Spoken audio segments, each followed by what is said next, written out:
بسم اللہ الرحمن الرحیم۔ اسلام میں جب 4 شادیوں کی اجازت ہے تو حضرت فاطمہ سلام اللہ تعالی علیہا کی زندگی میں جب حضرت امام علی کی دوسری شادی ہونے لگی تو رسول اللہ صلی اللہ علیہ وسلم نے اس شادی کو کیوں روک دیا؟ کیا واقعی حضرت علی دوسری شادی کرنا چاہتے تھے یا ان کے لیے کوئی چال چلی گئی تھی؟ ابو جہل کی بیٹی کے خانوادہ اہل بیت میں آ جانے سے اگر کوئی خطرہ تھا تو کیا حضرت حبیبہ بنت ابی سفیان کے حرم رسالت میں داخل ہونے سے وہی خطرہ نہ تھا؟ کیوں حضور نے حضرت علی کو جویریہ بنت ابو جہل سے نکاح کرنے سے روکا اور خود حضرت حبیبہ بنت ابو سفیان سے شادی کی؟ دوستو، ویڈیو کو مکمل دیکھے بنا آپ اس بارے میں کوئی بھی حتمی فیصلہ نہیں کر پائیں گے۔ آج کا واقعہ حضرت امام زین العابدین حضرت علی بن امام حسین اور ابو ملیکہ کی روایت سے پیش کیا جا رہا ہے، جسے انہوں نے مسور بن مخرمہ سے روایت کیا ہے۔ اس کے علاوہ عبداللہ نے بھی اس اہم واقعے کو روایت کیا، جبکہ امام بخاری نے احکام و مسائل جلد اول صفحہ نمبر 314 پر یہ واقعہ بیان کیا۔ امام مسلم نے کتاب فضائل الصحابہ کے اندر، ابو داود نے کتاب النکاح میں، ابن ماجہ نے بھی کتاب النکاح میں، ترمذی میں کتاب المناقب میں اور حاکم میں کتاب معرفت الصحابہ میں بہت سی سندوں سے اس واقعے کو روایت کیا گیا ہے۔ اس واقعے کی تفصیل کچھ اس طرح ہے۔ فتح مکہ کے فوراً بعد ابو جہل کا خاندان مسلمان ہو گیا، جس میں اس کی ایک خوبصورت کنواری بیٹی بھی تھی۔ کچھ صحابہ نے مل کر حضرت علی رضی اللہ تعالی عنہ کو مشورہ دیا کہ آپ ابو جہل کی بیٹی جویریہ سے شادی کر لیں۔ کچھ صحابہ نے نکاح کا پیغام جویریہ کے گھر بھیج دیا۔ ابو جہل چونکہ غزوہ بدر ہی میں واصل جہنم ہو چکا تھا، اب اس کی 14 سالہ بیٹی کی کفالت ابو جہل کے 2 بھائیوں حارث بن ہشام اور سلم بن ہشام کے سپرد تھی۔ چونکہ سارا خاندان ہی فتح مکہ پر مسلمان ہو چکا تھا، یہ دونوں نکاح کا پیغام ملتے ہی نبی کریم صلی اللہ علیہ وسلم کی بارگاہ میں حاضر ہوئے۔ دوسری طرف حضرت فاطمہ رضی اللہ تعالی عنہا بھی حضرت علی کے دوسرے نکاح کی باتیں صحابیات سے سن چکی تھیں اور حضور سے پہلے ہی اس کا ذکر کر چکی تھیں۔ یہاں یہ بات بھی بیان کرنا ضروری ہے کہ یہ حضرت علی کی خواہش نہ تھی، بلکہ کچھ صحابہ نے مشورہ دیا اور پھر بات پھیل گئی،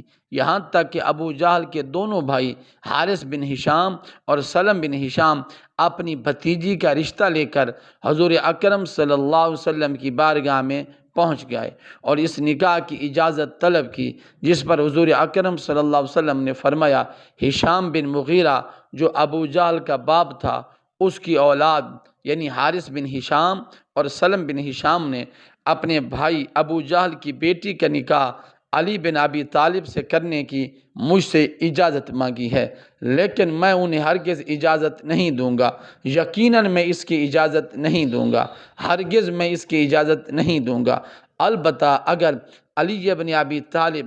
میری بیٹی کو طلاق دے کر ان کی بیٹی سے نکلنا چاہیں تو میں اس میں رکاوٹ نہیں بنوں گا، کیونکہ فاطمہ میرے جگر کا ایک ٹکڑا ہے، جو اس کو برا لگے وہ مجھ کو بھی برا لگتا ہے، اور جس سے اسے تکلیف پہنچی ہے اس سے مجھے بھی تکلیف پہنچتی ہے۔ اس کے بعد حضور اکرم صلی اللہ علیہ وسلم نے فرمایا، میں حلال کو حرام اور حرام کو حلال نہیں کرتا، مگر خدا کی قسم اللہ کے رسول کی بیٹی اور اللہ کے رسول کے دشمن کی بیٹی ایک جگہ جمع نہیں ہو سکتی۔ اس واقعے پر کوئی یہ شبہ کر سکتا ہے کہ رسول اللہ صلی اللہ علیہ وسلم نے خود بھی شادیاں کی تھیں، تو پھر حضرت علی رضی اللہ تعالی عنہ کو دوسری شادی سے کیوں روکا؟ کیوں اپنی بیٹی کے حق میں سوکن کو پسند نہ فرمایا؟ اب دیکھیے رسول اللہ صلی اللہ علیہ وسلم کے معاملے میں کیا پیچیدگی واقع ہوتی ہے۔ شرعاً آپ کی بیٹی پر بھی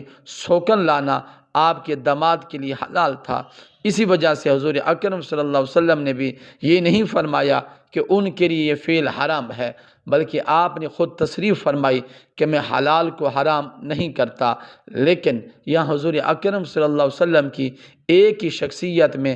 دو مختلف حیثیتیں جمع تھیں۔ ایک حیثیت میں آپ انسان تھے اور فطرتاً یہ ممکن نہ تھا کہ آپ کی صاحبزادی کے گھر میں شوقین آنے سے تلخی پیدا ہو، اس کا تھوڑا یا بہت اثر آپ کی طبیعت پر نہ پڑے۔ دوسری حیثیت میں آپ اللہ کے رسول تھے، اور رسول کی حیثیت سے آپ کا مقام یہ تھا کہ آپ کے ساتھ اگر کسی کے تعلقات خراب ہو جائیں اور کوئی شخص آپ کے لیے موجب اذیت بن جائے تو اس کے دین و ایمان کی بھی خیر نہ تھی۔ اسی وجہ سے حضور اکرم صلی اللہ علیہ وسلم نے حضرت علی کو بھی اور بنی ہشام بن مغیرہ کو بھی اس کام سے روک دیا، کیونکہ اگرچہ شرعاً یہ حلال تھا مگر اس کے کرنے سے یہ اندیشہ تھا کہ یہ چیز حضرت علی کی دوسری بیوی اور اس کے خاندانوں والوں کے ایمان اور ان کی عاقبت کو خطرے میں ڈال دے گی۔ ایک اور اہم بات یہ ہے کہ ابو جہل اور اس کا خاندان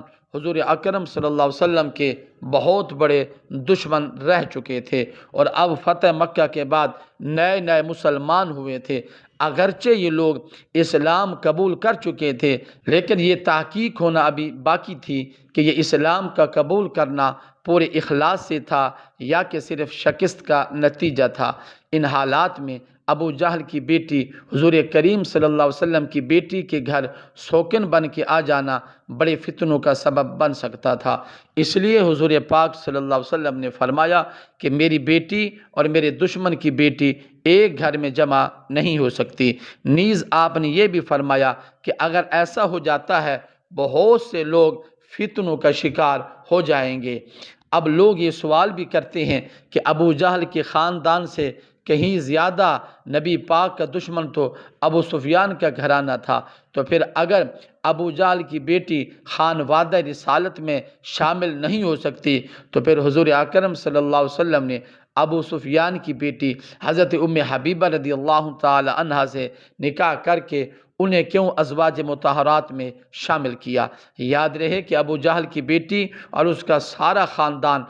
مکہ فتح ہونے پر مسلمان ہوا، جن کا امتحان ابھی باقی تھا، جبکہ ابو سفیان کی بیٹی حضرت ام حبیبہ جن سے حضور پاک صلی اللہ علیہ وسلم نے نکاح فرمایا تھا وہ بہت بڑے بڑے امتحانات سے گزر چکی تھیں۔ ابو سفیان کی بیٹی ہند بنت عتبہ کی لخت جگر، جس کی پھوپھی وہ عورت تھی جسے قرآن مجید میں حمالۃ الحطب کا خطاب دیا گیا، جس کا نانا عتبہ بن ربیعہ نبی کریم صلی اللہ علیہ وسلم کا بدترین دشمن تھا۔ اس خاندان سے اور اس ماحول سے نکل کر وہ حضرت حمزہ رضی اللہ تعالی عنہ سے بھی پہلے ایمان لاتی ہیں، اپنے شوہر کو مسلمان کرتی ہیں۔ خاندان والے آپ پر بے پناہ ظلم و ستم کرتے ہیں، جس کی وجہ سے آپ حبشہ ہجرت کر جاتی ہیں۔ حبشہ جا کر ایک نیا امتحان شروع ہوتا ہے، وہاں جا کر شوہر عیسائیت قبول کر لیتا ہے اور حضرت ام حبیبہ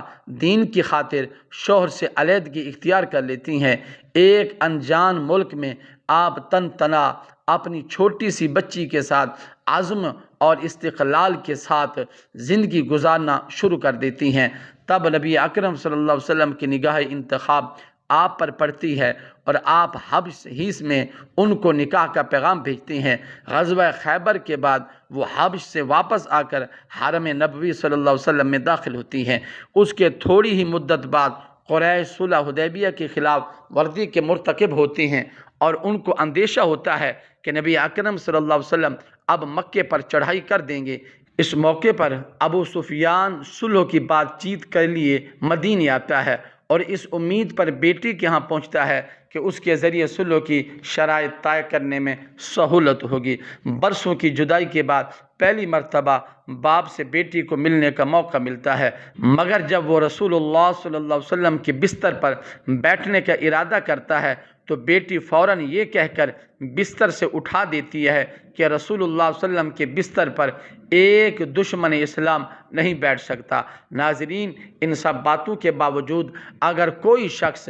حضرت ام حبیبہ کا موازنہ ابو جہل کی بیٹی جویریہ سے کرے تو ہمارے خیال میں اس سے بحث کرنا فضول ہوگا۔ البتہ جویریہ کا حضرت علی کے گھر آنا فتنوں سے خالی نہ تھا، کیونکہ یہ ابو جہل کے خاندان کی سازش بھی ہو سکتی تھی کہ جن کو اسلام لائے ابھی چند مہینے بھی نہ ہوئے تھے۔ اور یہ بات یاد رکھیے کہ جویریہ کا نکاح حضرت امام علی سے نہ ہونے کا سب سے بڑا سبب یہی تھا کہ جو رسول اللہ صلی اللہ علیہ وسلم نے فرمایا، میری بیٹی اور میرے دشمن کی بیٹی ایک گھر میں جمع نہیں ہو سکتی۔ اس نکاح کے نہ ہونے کی دوسری بڑی وجہ یہ تھی کہ حضرت علی خود نہ چاہتے تھے، بلکہ یہ تو کچھ صحابہ کے مشورے تھے جن کی وجہ سے ایسی باتیں پھیل گئیں جو جویریہ کے چچا حضور اکرم صلی اللہ علیہ وسلم کے پاس حضرت علی کے رشتے کے لیے پہنچ گئے۔ ناظرین، آج کی ویڈیو یقینی طور پر آپ کو پسند آئی ہوگی، تو ضرور آپ کمنٹ باکس میں اللہ تعالیٰ کے 99 ناموں میں سے